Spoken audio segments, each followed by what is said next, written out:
اور اس کے بعد پھر ایک ڈیموکریٹک جو گورنمنٹ ہے وہ سوڈان کے اندر لائی گئی، لیکن وہ ڈیموکریٹک گورنمنٹ بھی تقریباً کوئی 14 سے 15 ماہ چلی، اس کے بعد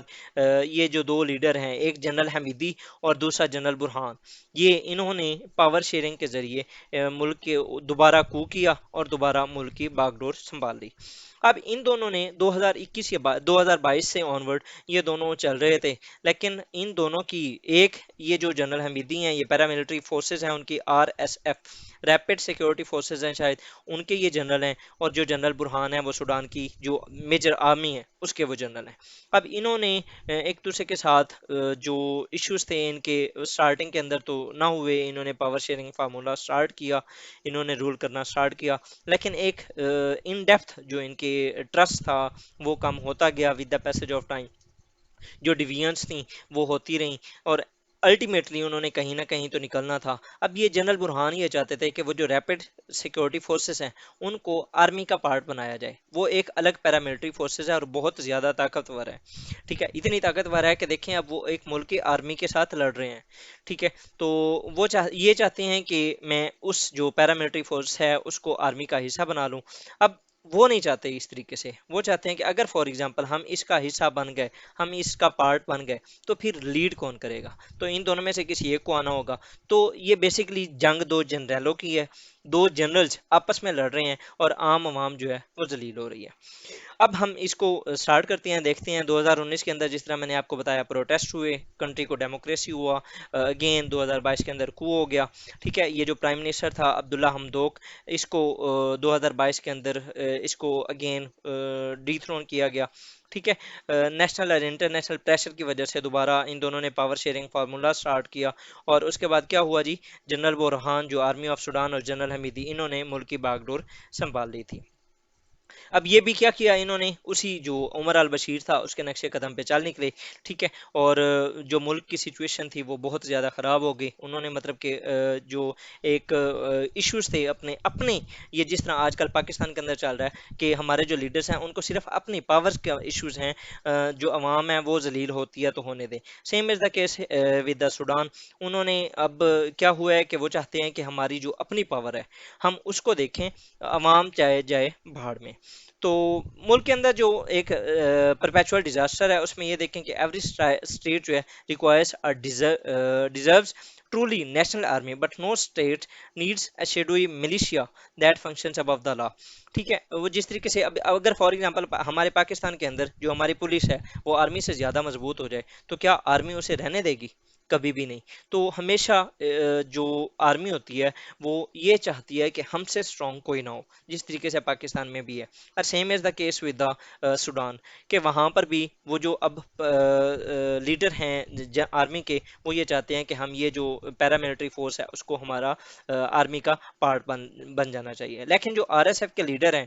جو کہ general Hemedti, he is the most powerful man of Sudan, اس کے بہت زیادہ لنکس بھی ہیں، یہ وہی ملیشیا تھا جس نے یمن کے اندر سعودی عربیہ کی مدد کی تھی اور وہاں پر بھی وہ جنگ جیتی، اس کے علاوہ ان کے انٹرنیشنل کانٹیکٹس بھی ہیں، لائک بہت زیادہ جو ویسٹرن جو لیڈرز ہیں ان کے ساتھ بہت سی رپورٹس یہ بتاتی ہیں کہ انہوں نے ملٹیپل جگہوں پہ سرو کیا یا انہوں نے ہیلپ کی ویسٹرن پاورز کی۔ سملرلی وہ ایک بزنس مین بھی ہے، اس نے جو سوڈان کے اندر گولڈ ہے اس کو بہت زیادہ یوز کیا ہے، تو اس کی ایک اپنی امپائر ہے، وہ کیوں چاہے گا کہ میری جو امپائر ہے وہ فلاپ ہو یا وہ کولیپس ہو؟ تو وہ کبھی بھی نہیں چاہے گا، ٹھیک ہے، تو یہ بھی ایک میجر ریزن ہے جس کی وجہ سے جو سوڈان ہے وہ اس ٹائم کرائسس میں ہے۔ اگر ہم فردر دیکھیں تو اس کو جو وہ جس طرح ہم اردو میں کہتے ہیں کہ سونے پہ سہاگا، وہ اس کی کنڈیشن یہ ہے، یا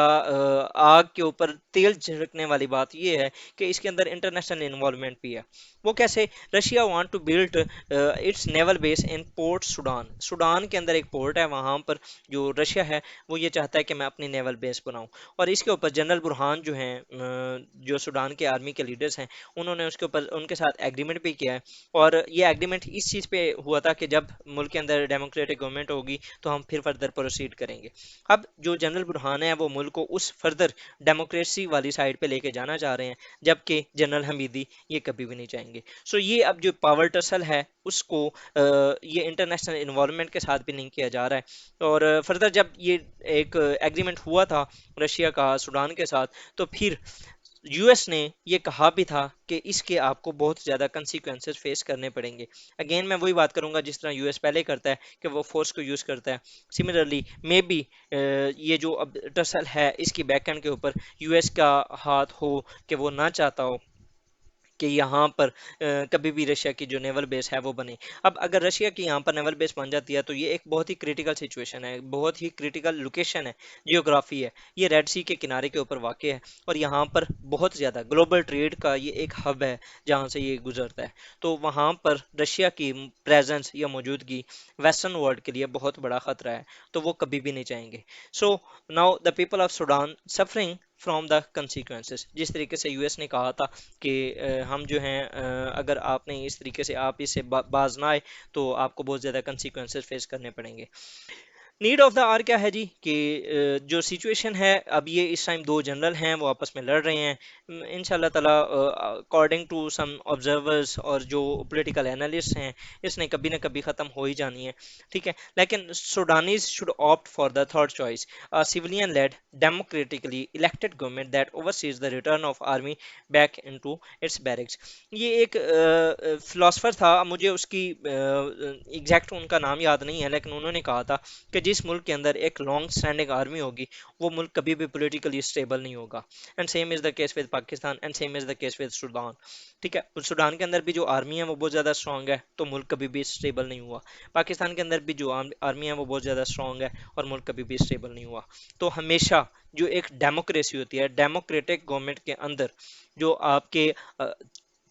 اسٹیبلشمنٹ ہوتی ہے, یا جو آپ کی آرمیز ہوتی ہیں, یا جو آپ کی نان ڈیموکریٹک فورسز ہوتی ہیں, they must have their limits to their barracks. اور باقی جو پولیٹیکل لیڈرز ہوتے ہیں ان کو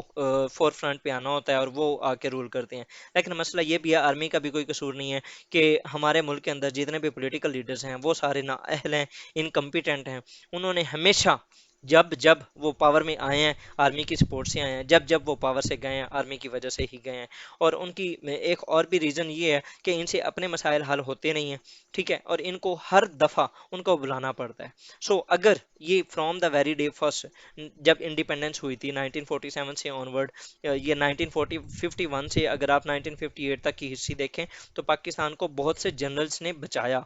ٹھیک ہے, انہوں نے ہیلپ کرائی تاکہ یہ جو پولیٹیشینس ہیں یہ ایک دوسرے کے ساتھ لڑتے ہی بہت ہیں, تو ان کے جو مسائل ہیں ان کے اندر جو میڈیشن ہے یہ وہی کرواتے ہیں. تو پاکستان بھی اسی وجہ سے ہی اس طرح کے مسائل کا شکار ہے کیونکہ ہم نے خود انہیں کہا کہ آئیں آپ ہم پہ رول کریں, and they are ruling now. ٹھیک ہے, تو یہ معاملہ تب تک چلے گا جب تک ہمارے جو پولیٹیکل لیڈرز ہیں وہ اتنے سمجھدار نہیں ہو جاتے کہ وہ ملک کو اچھے طریقے سے چلا سکیں.